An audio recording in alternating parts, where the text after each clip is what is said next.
जब ज़िंदगी विद रिचा आ गया, जब मैंने चैनल छोड़ दिया और ज़िंदगी विद रिचा शुरू किया, तो आई थिंक पहले या दूसरे सीज़न में ही मैंने अपने भाई के अल्कोहलिज्म पे बात की।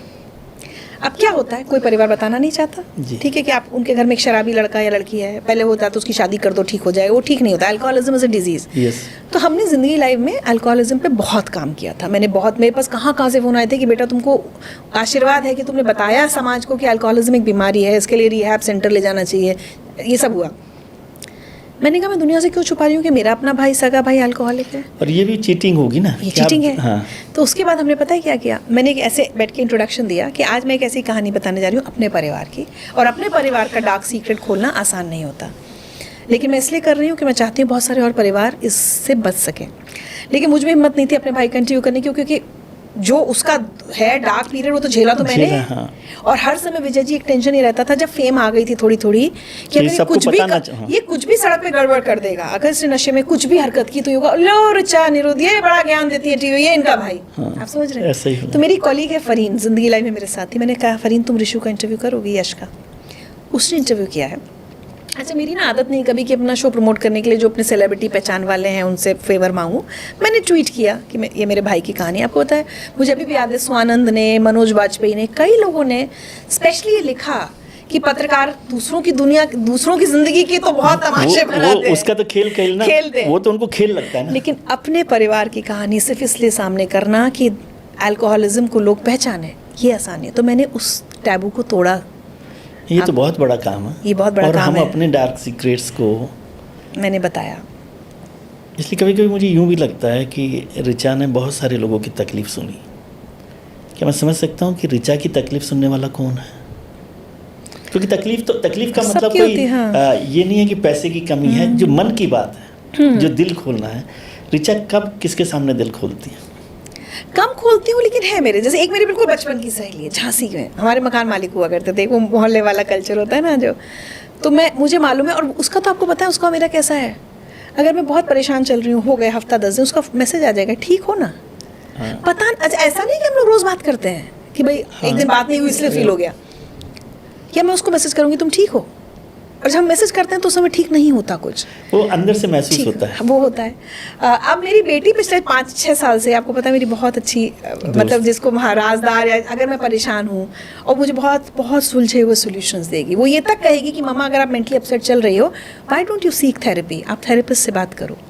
हाँ, आजकल हम मेंटल हेल्थ पे बात करने में कितना टैबू बनाते हैं ना, लेकिन मेरी बेटी मुझसे कहती है, और ऐसे फेजेस आए जब मैंने थेरेपी ली है।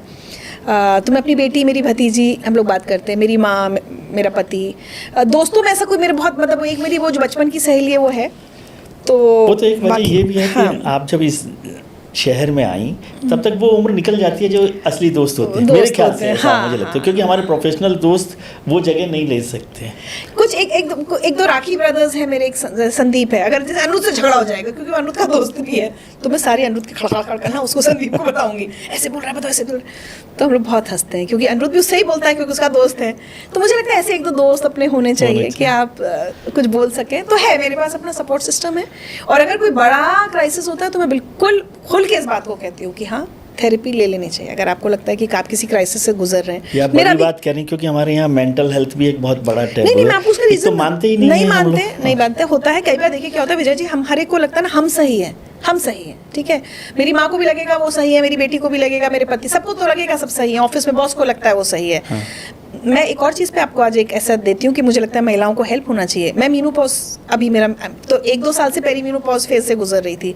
बहुत मूड स्विंग्स होते हैं भाई, मतलब 2 घंटे बाद लगता है मैं चिल्ला क्यों रही थी, आप समझ रहे हैं। मेनोपॉज का बहुत हार्मोनल बहुत चेंजेस होते हैं, स्विंग्स बहुत है, लेकिन वो भी हम नहीं मानना चाहते। तो मैं तो खुल के, मैंने इतने सब जगह कहा है भाई। मैं अच्छा आपको पता है हमारी इंडस्ट्री में बॉडी शेमिंग कितनी होती है, आप मैडम मोटी हो गई हैं, तो मैं बोलती हूँ भाई पेरी मीनोपॉज से गुजर रही हूँ, कितनी भी डाइटिंग कर लूंगी, कितनी भी एक्सरसाइज करूंगी, एक लेवल के बाद मेरा वजन कम नहीं होगा। तो सबसे पहले मुझे अपने आप को ये बात समझानी थी कि मैं उस इन्फीरियरिटी कॉम्प्लेक्स में ना चली जाऊँ। तो मैंने अपने आप को समझाया कि कोई बात नहीं, जब क्रेविंग होगी थोड़ी मीठा खाने की खा लो, थोड़ा वजन बढ़ जाएगा कोई बात नहीं। बट उस स्टेज तक पहुँचने में विजय जी मुझे टाइम लगा है। मैं उन एंकर्स में से हूँ जिसने ना आज तक बोटॉक्स, फिलर, मैंने आज तक अपने बाल भी नहीं रंगे हैं। ये कुछ चीज़ें मेरे बहुत कॉन्शियस डिसीजंस, जो मैं आपसे बार बार कह रही हूँ ना, मैं रियलिटी के साथ अपनी जीवन जीना चाहती हूँ। मैं कोई भी ऐसा काम नहीं करना चाहती जहाँ जो फेक हो। तो मैं और हम तो जीते ही फेक जिंदगी। तो मैं ऐसा तो- नहीं लगता आपको? मैं नहीं, मैं तो मैं नहीं, अपने इस आप मामले नहीं कह जीते, सकती मतलब हूँ। हाँ, हमारी सब लोग। सोसाइटी की बात कर रहा हूँ मैं, हाँ। इंडिविजुअल बात मैं नहीं कर रहा, आपको लेकिन बता रही हूँ, अगर सोसाइटी मेरी स्किन हमारी लटक रही है तो लटक रही फेक है। जिंदगी की तरह से जीते मेरे- हैं, और जो खुद जानते हैं उसको भी खुद ही नकारते रहते हैं। शायद हाँ। एक ये भी बड़ी मुश्किल है आप हमारी। पूछ के दिखाइए एंकर्स को, सबको पता है हाँ। कौन फिलर्स को बोटॉक्स कर रहा है, सबको पता है कौन कौन ओजेम्पिक, और मैं भी तो ओजेम्पिक लेके अपना वजन कम कर सकती हूँ कर ना। सकते हैं। दूसरी क्या है, मुंजारो, मैं भी तो ले सकती हूँ, ऐसा थोड़ी कि पैसे तो मेरे पास भी हैं, ठीक है, मैं भी हाँ बोटॉक्स और फिलर्स लगा के और सुंदर और दिख सुंदर। सकती हूँ। बट मुझे लगता है क्यों करना है, किसके लिए करना है, मुझे बताइए। My family is happy with the way I look. लेकिन नहीं मानेंगे तो लगती तो सुंदर ही है अब भी। नहीं मतलब मैं जैसी हूँ मैं उसमें खुश हूँ। नहीं, मैं और कह रहा हूँ कि दूसरा लोग दूसरा मैं क्या कहती कह हूँ, रहे हैं, आप ऐसी बातों, ऋचा की बातों में आगे, वो लगती तो सुंदर है। नहीं तो मेकअप है, मेकअप हटा के नहीं लगती सुंदर उंदर। मैं हमेशा सबको कहती हूँ कि हम भूल रहे हैं कि हम मेकअप आर्टिस्ट को क्रेडिट देना भूल जाते हैं। वो हमें अच्छा सा मेकअप देके रंग रोगन करके सुंदर लगा देते हैं, तो ठीक है, वो क्रेडिट गोज टू देम। अच्छा, वैसे आपने जब ऋचा लाइव किया, जिंदगी लाइव किया, ये किया, जिंदगी जिंदगी विद विद ऋचा ऋचा किया, कोई ऐसा डार्केस्ट ट्रूथ या डार्क सीक्रेट आपको लगा जो इंडियन फैमिलीज पब्लिक में नहीं लाना चाहती? वही जब हमने, आपको हरीश अय्यर का नाम पता है, वो बाद में क्योंकि आमिर खान के शो पे गए थे, जी, बहुत बड़े हाँ। सेलिब्रिटी बन गए थे, वो सब उससे पहले जिंदगी लाइव में आए थे। चाइल्ड सेक्सुअल अब्यूज़, और मुझे लगता है आज भी चाइल्ड सेक्सुअल अब्यूज़ को लेकर हमारे घरों में जितनी डिनाइल है ना विजय जी, वो हम समझना ही नहीं चाहते। और हमने उस पर 2-3 एपिसोड बनाए थे, और कैसी कैसी कहानियाँ होती हैं, और चाइल्ड सेक्सुअल अब्यूज़ करने वाला कोई बाहर का आदमी नहीं होता। इट इज़ ज्यादातर फादर family के लोग, समटाइम्स, हाँ, पहचान वाले लोग, ग्रैंडफादर, फादर, मामा, चाचा, अंकल, मौसा, फूफा। Oh my God, it is so scary. और बच्चा उस दाग के साथ सारी और वो जिंदगी तो जीता है। NCRB के रिकॉर्ड में भी नहीं आता। नहीं आता बच्चा आपको पता है, हर बच्चे से मैंने पूछा, माँ को किसी को तो बताया होगा, तो माँ ने कहा चुप रहो। चुप रहो। तो जहाँ मैं अपने शुरू में मैंने आपसे अपनी माँ की बात कही ना, कितना ज़रूरी है माँओं को समझ में आए कि अपने बच्चे के लिए खड़े होकर बोलो भाई। लेकिन माँ ही सबसे पहले चुप करती हैं। चुप कर। और चाइल्ड सेक्सुअल अब्यूज़ पे बना जिंदगी लाइव का एपिसोड, पहली बार एशियन टीवी अवार्ड्स होते थे कुछ, जी। पहला हिंदी शो उसमें नॉमिनेट होने वाला जिंदगी लाइव का चाइल्ड सेक्सुअल अब्यूज़ एपिसोड था। हमने अवार्ड नहीं जीता था, लेकिन हम नॉमिनेट हुए थे वहाँ के। लेकिन चाइल्ड सेक्सुअल अब्यूज़ तो मुझे लगता है सनातन एक शब्द है जिसको हम दूसरे रहते हैं, लेकिन ऐसा है कि जो लंबे समय से चल ही रहा है और हम उसे नकारते ही रहे हैं। नहीं लगता? और कितने, मतलब आपको पता नहीं होगा हमारे आसपास कितने लोग हैं जो इस दाग के साथ, एक घाव के साथ जी रहे हैं, और वो पूरी जिंदगी चलता रहता है। और वो चुपचाप वही है, वो सपोर्ट ग्रुप में जाते हैं, थेरेपी में जाते हैं, वो बोलते नहीं है सबके सामने। पूरी जिंदगी भर भी चलता रहता है वो। ये नहीं है कि उस समय, क्योंकि चाइल्ड सेक्सुअल अब्यूज़ एक बार हो गया, मतलब 10 साल 12 साल की उम्र, लेकिन वो उनके कुरेदता रहता है 60 साल की जिंदगी तक, 60 साल की उम्र तक, और हम उसको नकारते रहते हैं। बहुत पेनफुल होता है। और मैंने ऐसे ऐसे लोगों की जब कहानियाँ सुनी, एक में तो हमने ऐसे डाक करके ना चेहरे छुपाए थे, क्योंकि भाई किसी के कल को नौकरी पर या कुछ पे सोसाइटी की उस समय इतनी, और मैं आपको बता रही हूँ 2008-9 की टाइप की, तो ऐसे शोज़ में कई बार हमें बहुत सेंसिटिव होना पड़ता था कि हम कितनों का चेहरा दिखाएं, किसका नहीं दिखाएं, वो सब बहुत प्रॉब्लम्स होती थी। हमने होमोसेक्सुअलिटी पे बहुत शोज़ बनाए, बट चाइल्ड सेक्सुअल अब्यूज़ मुझे लगा, और मैं बताऊँ आज भी नहीं है अवेयरनेस। एक और टॉपिक जिस पे आज भी अवेयरनेस नहीं है, जिस पे मैंने ठीक ठाक काम किया है, वो है थैलेसीमिया। थैलेसीमिया जो बीमारी है, माइनर हो जाता है व्यक्ति तब तक तो फिर भी ठीक चल जाता है, लेकिन अगर 2 माइनर्स की शादी हो जाती, तो हमने लगातार उसमें मैसेज दिया था कि अपनी शादी में ना कुंडली मिला रहे ना मिलाएं, आप थैलेसीमिया का टेस्ट कराएं। आज भी अवेयरनेस नहीं है हमारी इस तरह की, तो अवेयरनेस नहीं, कुंडली पर तो है।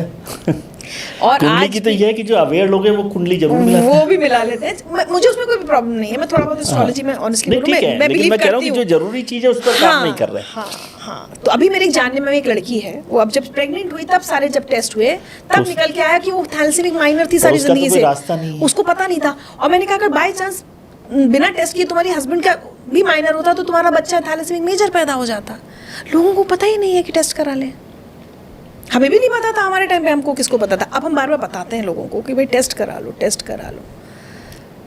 होमोसेक्सुअलिटी पर आपने जो किया उसमें आपको क्या समझ में आया? हिंदुस्तान की एक ये बड़ी समस्या है, बड़ा टैबू है, या हमने बेवजह उसको बड़ा बना दिया? तो मैं आपको बताती हूँ, 2007 में जब पहली बार करना था, उसमें ना वो प्रिंस मानवेंद्र उस समय बहुत जाते थे, ओपरा के शो पे भी गए थे। मैं आपको सही बताऊँ, चूंकि सोसाइटी के जैसा होता है भाई, झांसी में पले बड़े, मुझे बहुत एक्सेप्टेंस नहीं थी, तो मैं पहले एपिसोड में बहुत अनकंफर्टेबल थी। मुझे लगता है आज अगर हम पलट के वीडियो देखेंगे तो मेरी वो शायद अनकंफर्टेबल वो शायद दिख जाएगा, बहुत ऐसे ना कि क्या है, मुझे भी नहीं समझ में आ रहा था। बट उसके बाद मैंने उस पर बहुत काम किया, कई एपिसोड्स किए। धीरे धीरे मुझे समझ में आया जो जैसा है वो वैसा है, उसको आपको वैसे एक्सेप्ट करना है। तो हमने उसमें बार बार मैसेज ये दिया कि हो सकता है आपको सही नहीं लगता हो, हम आपको भी जज नहीं कर रहे। हाँ। एक तो ना विजय जी, मुझे हमें जज करने की हमें आदत सबसे पहले जज करना बंद कर। किसी भी चीज पे ओपिनियन हो आपकी, हम पॉलिटिकल ओपिनियन पे भी जज करते हैं, ये गोदी, वो एजेंट, वो दलाल। तो हम तो खाने पीने पर भी करते हैं कि मैं वेजिटेरियन हूँ तो नॉन वेजिटेरियन। मुझे लगता है सबसे पहले जज करना अगर बंद करें तो मैंने हर अपनी जिंदगी लाइफ के अगर आप देखें होमोसेक्सुअलिटी वाले मैसेज में सिर्फ यही मैसेज दिया, आपको हो सकता है समझ ना आते हो सकता है आपको लगता हो मुझे इससे दोस्ती नहीं करनी, मुझे एक होमोसेक्सुअल से नहीं करनी, फाइन, उनको बेइज्जत मत करो, उनका मजा। अब ये कम हुआ है, उस समय बहुत कई बार लोगों को पब्लिक इनकी लिंचिंग जैसी हो जाती थी, सुसाइड करने को। लेकिन अभी सोशली बहुत एक्सेप्टेबल नहीं है एक तरह से, बहुत फर्क है, बहुत फर्क। आज अगर मैं 2007 का अपना शो बता रही हूँ और आज आपसे मैं 2026 में बात कर रही हूँ तो फ़र्क आया है 20 साल में, और आएगा। एक्सेप्टेंस बढ़ी, अब तो लोग सामने आके बोलने लगे, पहले तो बोलते नहीं थे ना, अब तो क्लोजेट से बाहर आके बोलने लगे। जो मुझे, और अब आपको पता है आज मुझे बहुत सारे ऐसे मिलते हैं जो ये कहते हैं कि जब आपने जिंदगी लाइफ में मुद्दा उठाया था तो हमें अच्छा लगा था कि कोई तो है जो हमारे लिए बोल रहा है, इस बात को समझ रहा है। मैं आपको बताऊँ, मिसयूज ऑफ 498A की डाउरी एक्ट का मिसयूज हो रहा है, सबसे पहले हमने जिंदगी लाइफ में बात की थी टीवी पे, तब तक कोई बात नहीं कर रहा था ये, क्योंकि अनपॉपुलर टॉपिक। मैंने सबसे पहले मेन विक्टिम्स के साथ हमने जिंदगी लाइफ बनाना शुरू किया, और मैंने कहा मैं महिला हूँ लेकिन मैं इस मिसयूज का इसको सपोर्ट नहीं करूँगी, क्योंकि क्या होगा, मैं आज डाउरी एक्ट का या डोमेस्टिक वायलेंस एक्ट का मिसयूज करूँ क्योंकि मैं प्रिविलेज लेडी हूँ, मुझे वकील मिल जाएगा, मैं अपने पति पे तमाम केस कर, मुझे पैसा मिल जाएगा। लेकिन जो 10 वकील आपको और ज्यादा पता देगा, वो आजकल वकील सिखाते हैं, लेकिन जो और 20 महिलाएं जो जेन्युइन विक्टिम्स है ना, उनको भी कह दिया जाएगा अरे ये सब महिलाएं झूठे केस कर देती हैं। तो मैं हमेशा कहती हूँ झूठा केस मत करो, आपका झूठा केस ना जो जेन्युइन केस है उसको भी झूठा ठहरा देता है। तो हमने वो भी किया, हमने जिंदगी लाइफ में बहुत किया। एसिड अटैक पे बात करने वाले हम सबसे पायनियर्स थे टीवी पे। पर कहीं पढ़ रहा था कि आपने या सुन रहा था, जो मुझे बहुत अंदर तक तकलीफ हुई, मतलब एसिड अटैक की मैंने बहुत सारी किस्से सुने हैं लड़कियों पर, लड़के लोग जो आशिक हैं, आवारा हैं, वो सब करते रहते हैं।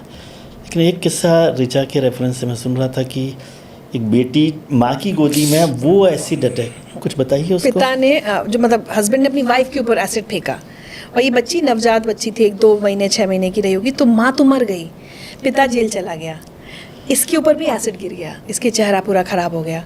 तो ये पहले रही हॉस्पिटल में, उसके बाद रही अनाथ आश्रम में, और अनाथ आश्रम में पढ़ लिख कर ये लड़की नौकरी करने जाती है। तो कहती है जब मुंबई में, बोली जब हम लोग उसमें ट्रेन में जाते हैं लोकल्स में, तो लोग मुंह फेर लेते हैं, ऐसे घिन आ रही है। फिर ऑफिस में नौकरियां करती थी, तो बोली एक नौकरी से इसलिए निकाल दिया गया, एचआर ने कहा कि लोग मेल लिख रहे हैं कि अरे हमारे जीवन में और वैसी अपनी प्रॉब्लम कम है क्या, सुबह सुबह आके इसका चेहरा देखना पड़ता है। समाज को शर्म आनी चाहिए। और इस सब के बाद है इस सब के बाद विजय जी, जब मैं उस बच्ची से पूछा कि कभी लगता होगा वाई मी, बोली ये सब सोचूंगी तो आगे कैसे बढ़ूंगी। उस लड़की ने मुझे सिखाया कि रिचा तुम वाई मी सोचती हो, मुझे नीलम कटारा जी ने सिखाया कि तुम वाई मी बोलती हो। हम लोग क्या करते हैं, हमारा तो सबसे इम्पोर्टेंट सब्जेक्ट है वाई मी। हमारे ये इंक्रीमेंट नहीं लगा तो वाई मी, हमें नौकरी से निकाल दिया वाई मी, हम बीमार पड़ गए वाई मी। नीलम कटारा जी ने कहा हमारा तो बुलेटिन बदल देते हो वाई मी। नीलम कटारा जिसका बेटा मर गया था, जिसके बाद उनके पति की डेथ हो गई, उन्होंने मुझसे कहा कि मेरे जीवन के 50 साल जब बहुत खुशियों भरे थे, तब मैंने रिचा कभी नहीं कहा वाई मी। तब हम नहीं करते ना, तब तो हम डिजर्विंग भी होते हैं। तो वो 2007 था विजय जी, नीलम कटारा, उसके बाद और भी इतने गेस्ट आए मेरी ज़िंदगी लाइव में जिन्होंने कहा कि वाई मी नहीं बोलना चाहिए। मैं आज पता नहीं कितने साल हो गए, मेरे जीवन में कोई परेशानी आ जाए मैं ये नहीं कहती वाई मी, मैं कहती हूँ इतना दिया भी तो है। जब तालियां मिलेंगी तो गाली भी मिलेगी, सुख मिलेगा तो दुख भी मिलेगा। एक ये संभाव मुझे ओशो ने दिया, ओशो से आया, बट मैं वाई मी नहीं कहती। ओशो पर बात करेंगे, लेकिन थोड़ा सा अभी एक और बात, आपने एक शब्द और काम में लिया डोमेस्टिक वायलेंस का। जी, डोमेस्टिक वायलेंस हमारे हिंदुस्तान की मेरे ख्याल से चाइल्ड अब्यूज़ जितनी ही या उससे कम ज़्यादा जो भी कहें उतनी बड़ी परेशानी है, और वो भी सबसे चुप्पी वाली परेशानी है, और वो भी सब लोगों की निगाहों में होती है ना? सबको पता, और वो भी सब अपने हैं, अपने भी है, समाज भी है। हाँ, मतलब अपना और समाज। मुझे याद है कुछ साल पहले मेरे सोसाइटी में, वो अननोन लोग नहीं है, मैं ये कह रहा हूँ, डोमेस्टिक वायलेंस जो है पार्ट ऑफ, मतलब चाइल्ड अब्यूज जैसा ही, वैसा ही है। तो क्या हुआ, जिंदगी लाइफ की वजह से मेरी छवि बन गई है ना कि इनको जाके सब अपना दुख बताया जा सकता है। तो बहुत साल पहले मेरी सोसाइटी में एक लेडी रहती थी, उसने मुझे कांटेक्ट किया कहीं से, उसने कहा कि ऐसे ऐसे, बोले हस्बैंड ने मारा, तो मैं पुलिस स्टेशन गई, वहाँ एक महिला बैठी थी पुलिस स्टेशन में, बोली पति है ना, एक थप्पड़ मार दिया तो क्या हो गया। जो एक फिल्म बनी थी ना थप्पड़, वो बहुत बहुत सही है विजय जी, ऐसा कह दिया था कि अरे पति है तो एक थप्पड़ मार दिया। चलता है ये तो। उनसे पूछिए कि पत्नी है तो एक थप्पड़ मार सकती है क्या, तो भी क्या आप कहेंगे कि अरे पत्नी ही तो है, एक मार दिया तो क्या। लेकिन फिर कहूँगी डोमेस्टिक वायलेंस एक्ट का भी मिसयूज़ हो रहा है, जो कुछ कर रही हैं और बहुत बड़ा तबका सह रहा है। मैं हर दिन सुबह पेवमेंट पे बच्चों को पढ़ाती हूँ, गरीब बच्चों को। हम स्कूल चलाते हैं जमघट स्कूल। मैं ऐसी दर्दनाक कहानियाँ सुनती हूँ ना विजय जी, तब जब मैं अपनी फैमिली की 4 महिलाओं को या फ्रेंड्स में बात करती हूँ, वो ज़माना बहुत बदल गया, तो मैं कहती हूँ सुनो तुम लोग ना ये अपने 3-4 BHK फ्लैट में बैठ के AC में बैठ के मत कहो ज़माना बदल गया। आई एम श्योर बदला इन द सेंस इम्प्रूवमेंट हुआ। मैंने कहा तुम्हें समाज की हकीकत देखनी है तो वहाँ बाहर जाओ। वो बच्चा आके कहता है, एक बच्चे की माँ मेरे पास आई, पता है क्या बोली, मैम मेरे बच्चे को कहीं बोर्डिंग स्कूल में करा सकती है। मैंने कहा क्यों, क्या हुआ? बोले वो मेरा पति मुझे मारता है, बच्चा बचाने आता है, वो एक दिन ये मर जाएगा। फिर हमने उस बच्चे को एक्चुअली पंचशील बालक में एडमिशन कराया उसका। मैंने I took it on myself कि इसका तो अब वो बच्चा हमारा चैम्पियन निकल रहा है। एक मुझे साइकोलॉजिस्ट ने बताई थी बात, बोली तुम्हें क्या लगता है ये दिल्ली के जो बड़े बड़े बंगले हैं ना, जो कौन कौन सी रोड्स हैं, बोली वहाँ रहने वाली एक वाइफ, मतलब थेरेपी के लिए आई होगी लेडी, उसने कहा कि मेरा पति मारता है करता है। तो ससुर ने कहा रहे तुम्हारे इतना पैसा है, क्रेडिट कार्ड है, बैग गाड़ी ये सब है, एंजॉय करो, इस बारे में कहीं मुँह नहीं खोलोगी। डोमेस्टिक वायलेंस के हमने फिल्म सेलिब्रिटीज़ के भी बहुत सारे लोगों के किस्से सुने हैं और बड़े लोगों के भी सुने, बल्कि बड़े लोगों में तो वो जो अच्छा उसमें विक्टिम के साथ साथ जो अपराध जो कर रहा है, मतलब मेल है, हस्बैंड है, महिलाएं भी उतनी सपोर्ट करती हैं, जैसे मदर इन लॉ है। हाँ करती हैं। और जो मदर्स हैं, और जो माँ कहेगी तो कोई बात नहीं, थोड़ा एडजस्ट करो, थोड़ा सह लो। ये जो एडजस्टमेंट है बहुत खराब, नहीं करना चाहिए। मतलब मुझे लगता है एडजस्टमेंट की एक लिमिट कि कितनी चीज़ों पे कब। देखिए एडजस्टमेंट ये होता है कि एक दिन मेरा बहुत मूड खराब है, मैं थोड़ा सा चिल्ला दी तो अनिरुद्ध ने एडजस्ट कर लिया। ठीक, एक दिन अनिरुद्ध का मूड खराब है, उसने चिल्ला दिया, मैंने कहा चलो ठीक है आज ऑफिस में परेशान होगा, यहाँ एडजस्टमेंट ठीक है। लेकिन तुम मुझ पर हाथ उठा दोगे और मैं एडजस्ट करूँगी, तो मेरी बेइज्जती कर दोगे, बच्चों के सामने मुझे गाली दे दोगे, तो ये एडजस्टमेंट नहीं है, ये एडजस्टमेंट नहीं है। ऐसी ज़िंदगी का कोई मतलब आपने लेकिन जितना अनुभव किया, जितने जिंदगी की इशूज़, आपको नहीं लगता कि ये एक बड़ी समस्या है और इसका कोई रास्ता हम लोग नहीं देख रहे? ये जो चुप्पी है, जो खामोशी है और जो एक्सेप्टेंस भी है, मैं इसको एक्सेप्टेंस भी कहता हूँ। हाँ एक्सेप्टेंस है। इसमें थोड़ा सा मैं आपसे ये कहूँगी हमारी पीढ़ी तक की जो, जैसे मेरी अगर जो मेरी महिला मित्र होंगी, हमारी माओ सासों तक तो ये बहुत हुआ। हाँ, लेकिन मुझे लगता है हमारी जनरेशन है ना, कुछ चीज़ें बहुत चेंज कर रही हैं। जैसे जो मैं अपनी सहेलियों को देखती हूँ जिनके बेटे हैं, वो जिस तरह से अपने बेटे को पाल रही हैं ना, कि नहीं प्लेट उठा के रख के आओ, किचन में काम करवा, मैं देख रही हूँ। और ये बहुत कॉन्शियस डिसीजन है उन महिलाओं का कि वो समझ रही है सोसाइटी में क्या चल रहा है, और वो कहती है कि नहीं हमारी बहू आएगी तो हम ऐसा नहीं सोच रहे कि हमारी बहू हमारे बिल्कुल पैर दबाने वाली है। अब माएँ अपनी बेटियों से कहने, मेरी माँ, मैं बार बार कहूँगी कि प्रोग्रेसिव मेरी माँ ने उस समय क्या हुआ, तो मेरी शादी से 2-4 दिन पहले मैं बच्ची थी 22 साल की, मैंने माँ से कहा माँ ऐसा कहते हैं कि लव मैरिज में अब तुम जाओ, शादी के बाद तुम जाओ, तुम जानो तुम्हारा काम जाने, तुम्हारा काम नहीं। तो कल को अगर मेरी अनिरुद्ध से नहीं बनी, कुछ प्रॉब्लम हुई तो आप भी यही बोलोगी? माँ ने कहा बिल्कुल नहीं बोलेंगे। ठीक है तुम अपनी मर्जी से शादी कर रही हो, हमें शादी से खुश हैं, ऐसा नहीं कि मेरे घर में से बहुत खुश थे हमारी शादी से, लेकिन कल को अनिरुद्ध से तुम्हारी नहीं बनती है, कोई प्रॉब्लम होती है, तुम्हें नहीं समझ में आता है, तो इस घर के दरवाजे तुम्हारे लिए खुले हैं। ये मेरी शादी से 4-5 दिन पहले बात है ना, क्योंकि हम लोग सा फेथ है बस ये देना अपनी बेटी को, कि वापस आ सकती हो।